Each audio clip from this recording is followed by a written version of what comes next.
Hello students, welcome back to our channel study with PDSS. बच्चों, हम पढ़ रहे थे chapter number 17 of class 11th biology, breathing and exchange of gases. बच्चों, हम इंट्रोडक्शन पढ़ चुके हैं, रेस्पिरेटरी ऑर्गन्स भी पढ़ चुके हैं,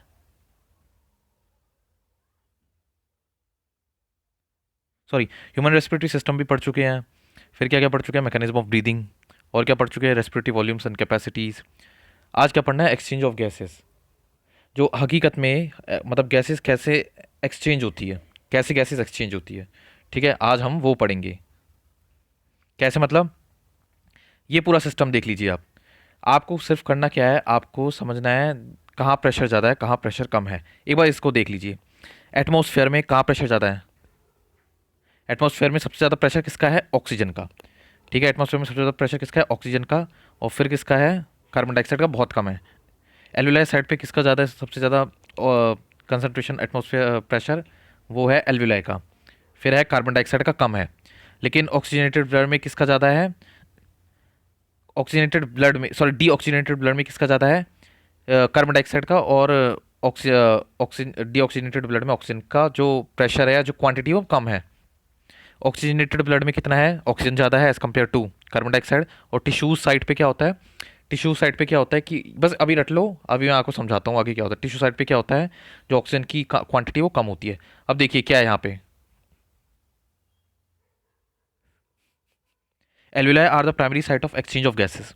ये आपको पता है, ये आपकी एल्विलाई है। और ये क्या है? ये आपकी ब्लड वेसल्स है। यहाँ पे ऑक्सीजन आएगा और ये ऑक्सीजन ब्लड वेसल्स के अंदर चला जाएगा। फिर ब्लड वेसल्स बाकी टिश्यूज में ऑक्सीजन आपकी ले जाएगी। इतना समझ आता है? Exchange of gases also occur between blood and the tissues. देखिए ये आपकी एल्वेलाई है, ये आपकी ब्लड वेसल्स है। सुनिए एक मिनट, सॉरी, वेट करिए। ये आपकी ब्लड वेसल्स है, ठीक है। और यहाँ पे आपका एक टिश्यू है कोई। यहाँ पे क्या है? आपका एक,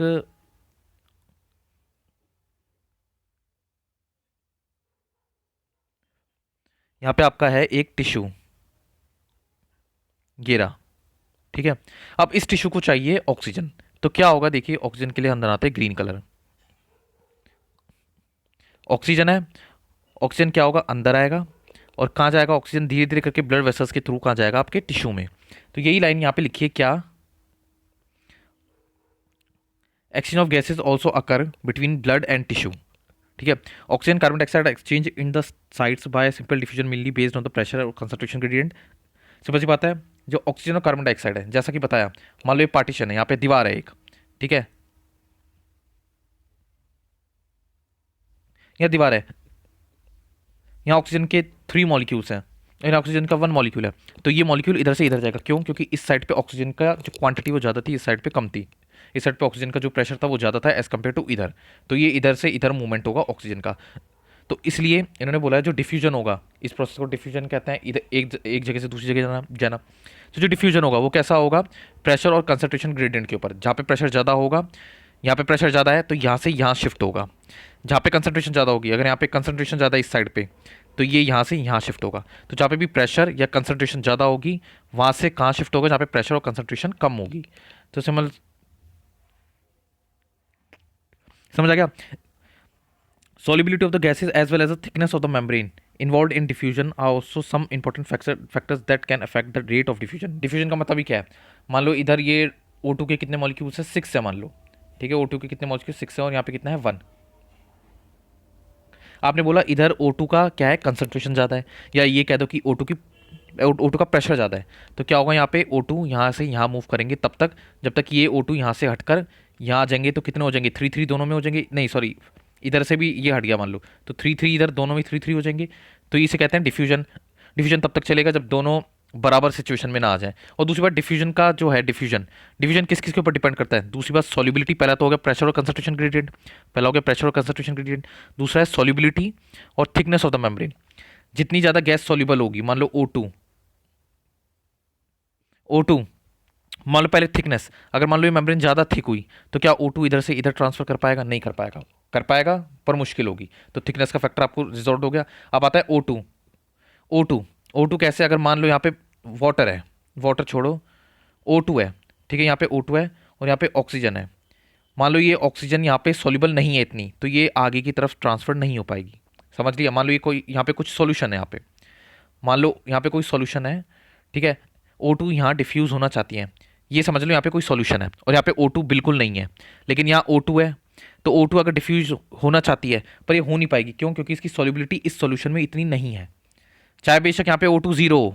देखिए समझिए, मान लो ये एक लेयर है, पहली बात है थिकनेस, अगर थिकनेस ज़्यादा होगी तो जो डिफ्यूजन है उसमें भी क्या होगी, कमी होगी। और जितनी ज़्यादा थिकनेस, जितनी ज़्यादा जो लेयर है, पार्टीशन जो लेयर है वो कम होगी, उतना ज़्यादा इजीली क्या हो सकता है, डिफ्यूजन हो सकता है। तो इसमें डिफ्यूजन इजीली हो जाएगा, इसमें डिफ्यूजन इजीली नहीं होगा, हो जाएगा इजीली नहीं होगा। दूसरा है कि यहाँ पे कोई लिक्विड है, यहाँ पे कोई लिक्विड है मान लो, ठीक है, और यहाँ पे जो O2 है वो कितना है, ज़ीरो। यहाँ पे O2 की क्वांटिटी कितनी है, मान लो 6। तो यहाँ से ये जाना तो चाहिए, लेकिन क्या ये जानी, मान लो किसी वजह से नहीं जा पाया, क्यों? क्योंकि जो ये फ्लूइड है जो यहाँ पे भर रखा है वो इतना सॉल्युबल नहीं है। कहने का मतलब है ऑक्सीजन इस फ्लूइड में इतना सॉल्युबल नहीं है। तो चाहे बेशक यहाँ पे ऑक्सीजन की क्वांटिटी ज़ीरो हो, लेकिन ये ऑक्सीजन इधर डिफ्यूज़ नहीं हो पाएगा, क्यों? क्योंकि उसकी सॉल्युबिलिटी कम है। तो थ्री चीज़ें हो गई, पहली क्या है, प्रेशर और कंसंट्रेशन ग्रेडियंट, दूसरा सॉल्युबिलिटी ऑफ गैसेस, और थर्ड क्या है, थर्ड है आपका thickness of the membrane, thickness of the membrane, ठीक है। आगे पीछे करके देख लेना। Pressure contributed bye an individual gas in a mixture of a gases called partial pressure and is represented by P2। मान लीजिए ये आपकी सराउंडिंग है, इसमें ये ठीक है सराउंडिंग है, इसमें कितने मॉलिक्यूल्स हैं, 6, और इधर CO2 के हैं। मान लीजिए टोटल आपको स्क्रीन पे कितने मिल रहे हैं, आपको 6 O2 मिल रहे हैं और 4 CO2 मिल रहे हैं। तो O2 की कंसंट्रेशन कितनी है, 60% मान लेंगे, और CO2 की कितनी होगी, 40% मान लेंगे। समझ लिया? जैसे मान लो ऑक्सीजन की कंसंट्रेशन कितनी है, 60%, और कार्बन डाइऑक्साइड की एग्जाम्पल के लिए 40%। तो ये क्या है आपका, ये है पार्शियल प्रेशर। कैसे लिखेंगे हम, partial pressure of O2 is equal to 60% और partial pressure of CO2 is equal to 40%। दोनों को मिलाएंगे तो कितना हो जाएगा, 100%। यानी 100% इसके अंदर गैसेस है। 60% कितनी है पार्शियल O2 और 40% कितनी है CO2। तो पार्शियल PO2 CO2 को लेंगे। देखिए पार्शियल प्रेशर ही देखेंगे, PO2 PCO2। Partial pressure is to gas of these two gases. अब देखिए ये यही खेल है जिसकी आपने कभी भी देखा होगा, डेमोक्रेसी। डेमोक्रेसी में किसका खेल देखो, डेमोक्रेसी का मतलब क्या होता है, जिस भी पार्टी को सबसे ज़्यादा वोट मिल जाए वो पार्टी जीत जाएगी, ठीक है। यानी पॉपुलेशन का खेल है डेमोक्रेसी में पॉपुलेशन का खेल है, जिसके साथ जितनी बड़ी पॉपुलेशन होगी वो जीत जाएगी। तो ऐसे ही देखेंगे हर साइड पे, मान लो एल्वेलाई साइड पे देख लिया, टिश्यू साइड पे देख लिया।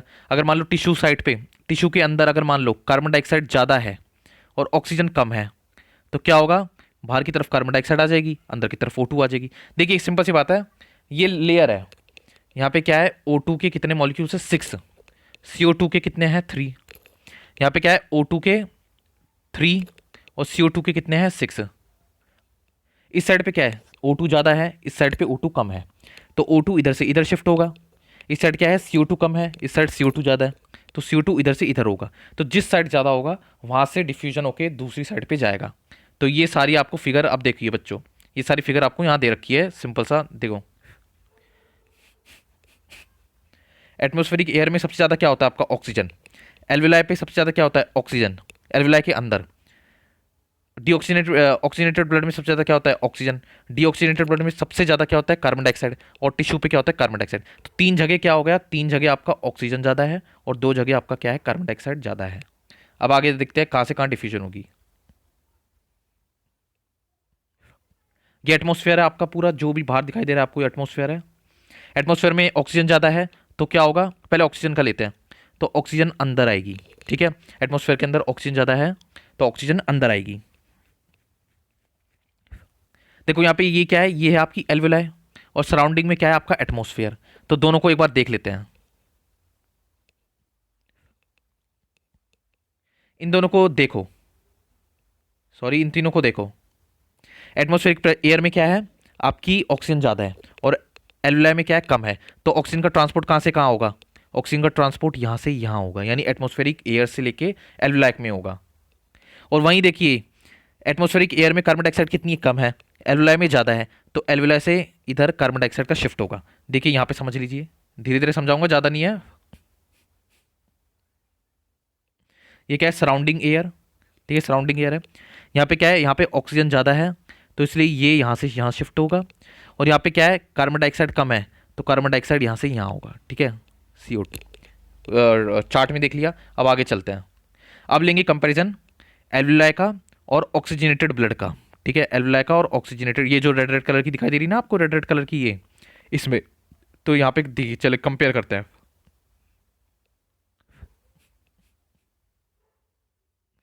किसका, एल्वुलाई का और ऑक्सीजनेटेड ब्लड का, इनका कंपेयर करते हैं। एल्वुलाई में क्या है, एल्वुलाई में ऑक्सीजन क्या है, ज़्यादा है, और ऑक्सीजनेटेड ब्लड में क्या है, ऑक्सीजन कम है। तो ऑक्सीजन कहाँ से कहाँ शिफ्ट होगी, एल्वुलाई से ब्लड में। वहीं ऑक्सीजनेटेड ब्लड में क्या है, कार्बन डाइऑक्साइड कम है, इसमें भी कार्बन डाइऑक्साइड कम है। तो इसमें क्या होगा, इसमें कुछ नहीं होगा, इसमें बराबर ही रहेगा। देखते हैं कैसे।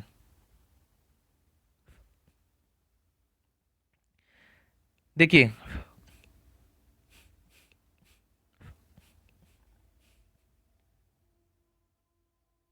एल्वुलाई में क्या है, ऑक्सीजन 104 है, और आपके सॉरी ये ज़्यादा छोटा हो गया।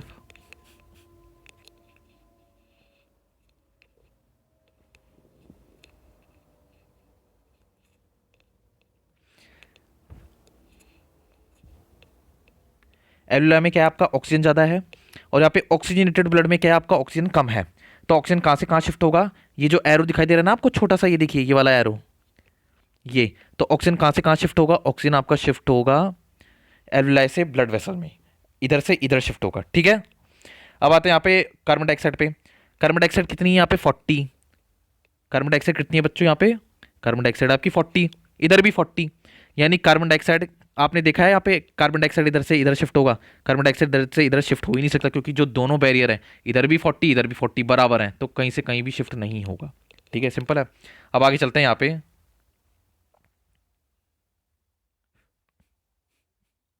अब लेते हैं ब्लड एंड टिश्यू, इसको, ठीक है, क्या लेते हैं, इसको और इसको। यहाँ पे क्या ऑक्सीजन ज़्यादा है, यहाँ पे ऑक्सीजन कम है, तो इधर से इधर शिफ्ट होगा। इधर कार्बन डाइऑक्साइड कम है, इधर कार्बन डाइऑक्साइड आ जाता है, इधर से इधर होगा। अब देखते हैं डायग्राम में एक बार। क्या इधर, इधर ऑक्सीजन 95 है, इधर ऑक्सीजन कितनी होगी, इधर ऑक्सीजन पीछे कितनी बताई थी, 40, ठीक है, और कार्बन डाइऑक्साइड कितनी थी, 45। तो यानी देखिए, तो यानी क्या हो गया, ऑक्सीजन कहाँ से कहाँ शिफ्ट होगा, इधर से इधर, क्योंकि यहाँ ऑक्सीजन कितनी है 95, देखिए 95, और यहाँ पे टिश्यू में कितनी होगी ऑक्सीजन, 40, ठीक है। कार्बन डाइऑक्साइड का देखते हैं। कार्बन डाइऑक्साइड इधर कितनी है, 40, यानी इधर कितनी है कार्बन डाइऑक्साइड, 40, और इधर कार्बन डाइऑक्साइड कितनी है, 45। तो इधर से इधर शिफ्ट होगा, किधर से किधर शिफ्ट होगा, इधर से इधर शिफ्ट होगा, ठीक है। तो सिंपल सी बात है, ऑक्सीजन इधर आ गई, कार्बन डाइऑक्साइड इधर निकल गई। देखिए खेल है यहाँ पे, कहा ना खेल है यहाँ पे। अब ये डीऑक्सीनेटेड ब्लड है, ये पूरा डीऑक्सीनेटेड ब्लड है। अब इसको कंपेयर करेंगे, देखिए एक बार समरी भी करा देंगे। ये ऐसे, ठीक है। यहाँ कितना ऑक्सीजन है डीऑक्सीनेटेड ब्लड में, डीऑक्सीजनेटेड ब्लड मतलब जिसके अंदर ऑक्सीजन बहुत कम हो, ऑक्सीजनेटेड ब्लड मतलब ऑक्सीजन बहुत ज़्यादा हो। भैया ये ऑक्सीजनेटेड ब्लड, अब बताते हैं आगे, रुक जाओ करिए। ये था सॉरी,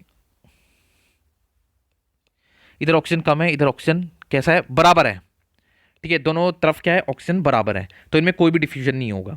इधर इधर इधर इधर क्या देख रहे हैं, ये दोनों देखना चाहिए ना। अब इधर ऑक्सीजन 104 है, इधर 40 है, तो किधर की तरफ ऑक्सीजन जाएगा, इधर से इधर की तरफ ऑक्सीजन जाएगा, ठीक है। और इधर कार्बन डाइऑक्साइड में 40, इधर 45 है, तो इधर से इधर जाएगा। देखिए इधर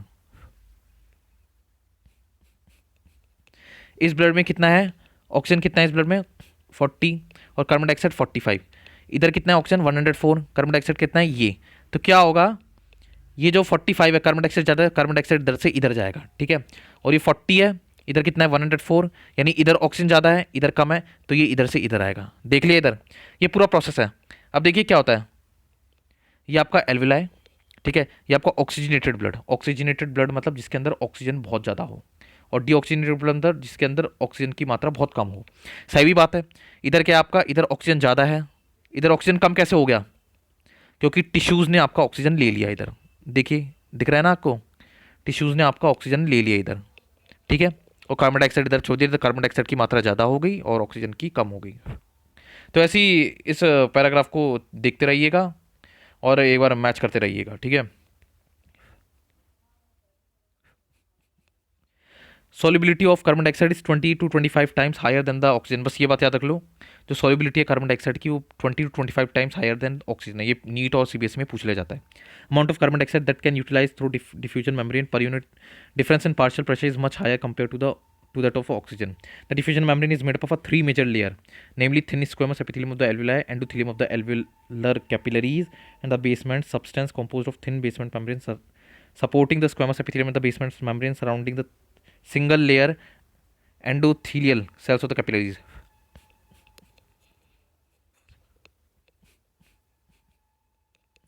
ये एल्वोलाई है, ठीक है, और आपकी ब्लड वेसल है, ठीक है।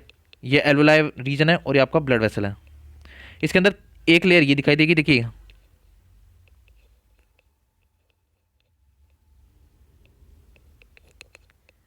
एक लेयर ये रही, एक ये रही और इसके बीच में ये रहा, ठीक है। ये क्या है आपकी ये क्या है आपकी एपिथीलियम। क्या है ये? एपिथीलियम है। एपिथीलियम वैसे बेसिकली ये वाली और ये वाली दोनों ही एपिथीलियम है, लेकिन इसको क्या कहेंगे? एपिथीलियम कहेंगे। इसे कहेंगे एंडोथीलियम अंदर वाली। और जो बीच में है ये येलो लाइट, ये येलो येलो, ये है ग्राउंड सब्सटेंस। ये क्या है? Ground substance. बेसमेंट में सब्सटेंस कह दो, ग्राउंड सब्सटेंस कह दो, एक ही बात है। तो thin squamous epithelium of alveoli, endothelium alveolar capillaries and basement substance, ठीक है, यही है। थिकनेस कितनी है? मिलीमीटर, ये बात याद रखना, ठीक है। Therefore, all factors in our body are favorable for diffusion of the CO2 from alveoli to tissues and that of carbon dioxide from tissues to alveoli. Oxygen आपका सराउंडिंग में ज़्यादा है तो इसलिए ऑक्सीजन यहाँ के आ गया, ठीक है। अब यहाँ से ऑक्सीजन आपका ऑक्सीजनेटेड ब्लड में आ गया। ऑक्सीजनेटेड ब्लड का मतलब भी होता है कि जिसके अंदर ऑक्सीजन बहुत ज़्यादा हो। अब क्या होगा? ये ऑक्सीजन यहाँ शिफ्ट होगा, यहाँ शिफ्ट होने के बाद ये इसमें चला जाएगा टिश्यूज़ में। टिश्यूज़ में क्या करेगा? टिश्यूज़ में आपका जो ग्लूकोज है, प्रोटीन है, फैट है, जो भी है XYZ, उसको वो ब्रेक डाउन करेगा किसमें? CO2 H2O में। ये बात तो पता है। और एनर्जी मिलेगी आपको, प्लस एनर्जी, ठीक है, ये बात पता है। CO2 कहाँ जाएगी? CO2 यहाँ निकल जाएगी, फिर यहाँ से डीऑक्सीजनेटेड ब्लड से जाकर CO2 कहाँ? एल्वुलाई में, एल्वुलाई से फिर बाहर निकल आएगी। सिंपल आ गया, समझ आ गया। एक बार इस टॉपिक को दोबारा पढ़िएगा, डाउट हो तो दोबारा एक बार वीडियो देख लीजिएगा। और अगर आपको आगे की पिछली वीडियोस देखनी है तो इस चैनल पे आपको मिल जाएगी।